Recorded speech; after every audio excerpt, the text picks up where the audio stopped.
దౌలత్ కొమరుబాయ్ ఉచ్చలపల్లి శ్రీనివాసరెడ్డి గారిని వేదిక మీదకి రావాల్సిందిగా కోరుతున్నాం.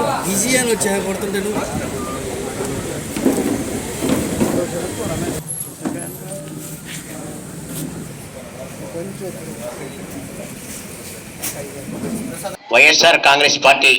అధికారం కోల్పోయిన తర్వాత, ఈ కూటమి ప్రభుత్వం అధికారంలో వచ్చిన తర్వాత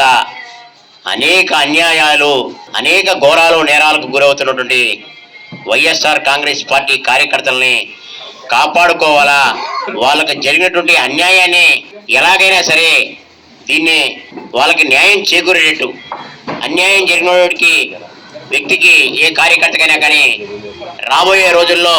మన ప్రభుత్వం వచ్చిన తర్వాత అండగా ఉంటుంది. మనం ఈ కొవ్వూరు మండలంలో ఈ డిజిటల్ బుక్ని ఆవిష్కరించి ఇక్కడ జరిగినటువంటి ప్రతి కార్యకర్తకి, అన్యాయం జరిగినటువంటి ప్రతి కార్యకర్తకి రాబోయే రోజుల్లో జగనన్న ముఖ్యమంత్రి అయిన తర్వాత ప్రతి కార్యకర్తకి అండగా నిలబడతాడు, ఉంటాడు. ఈ డిజిటల్ బుక్లో ఫిర్యాదు చేస్తే ఆ రోజు తనంతట తనే అదే పని చేస్తుందని చెప్పి కూడా ఈ సందర్భంగా మన కార్యకర్తలకు తెలియజేయాలని ఒకే ఒక ఉద్దేశంతో ఈ యొక్క కార్యక్రమాన్ని మన పెద్దలు ప్రసన్న కుమార్ రెడ్డి గారు మొట్టమొదటిగా కొవ్వూరు మండలంలోనే ఈ కార్యక్రమాన్ని ఆవిష్కరించమని చెప్పి మమ్మల్ని అందరూ కూడా ఆదేశాలు ఇచ్చి ఇక్కడ మీ అందరి దగ్గరికి పంపించారు. ఈ డిజిటల్ బుక్ ఖచ్చితంగా వాళ్ళ రెడ్ బుక్ కంటే కూడా మెరుగ్గా మన అన్యాయమైన కార్యకర్తకి అండగా నిలబడుతుందని చెప్పి ఈ సందర్భంగా తెలియజేస్తూ,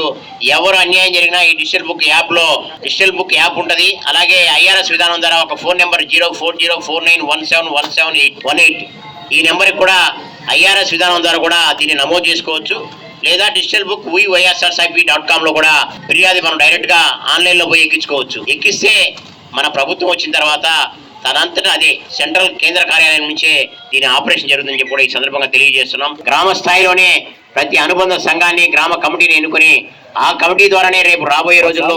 ఎన్నికలు కావచ్చు, లేకపోతే ఏదైనా కానీ ఆ యొక్క నాయకత్వంలోనే మనం అందరం కూడా కలిసి కట్టుగా ప్రయాణం చేసి కొన్ని వేల మంది, లక్షల మంది కార్యకర్తలు తయారు చేసే గొప్ప పెద్ద పార్టీగా ఈరోజు వైఎస్ఆర్ కాంగ్రెస్ పార్టీ రాబోయే జనవరి 15 కల్లా అందరికీ ఐడి కార్డ్స్తో పాటు ఈ పార్టీ ఉన్నతమైన కార్యకర్తల ఎక్కువ మంది సంఖ్య ఉన్న పార్టీగా అవతరించబోతుందని చెప్పి ఈ సందర్భంగా తెలియజేసుకుంటూ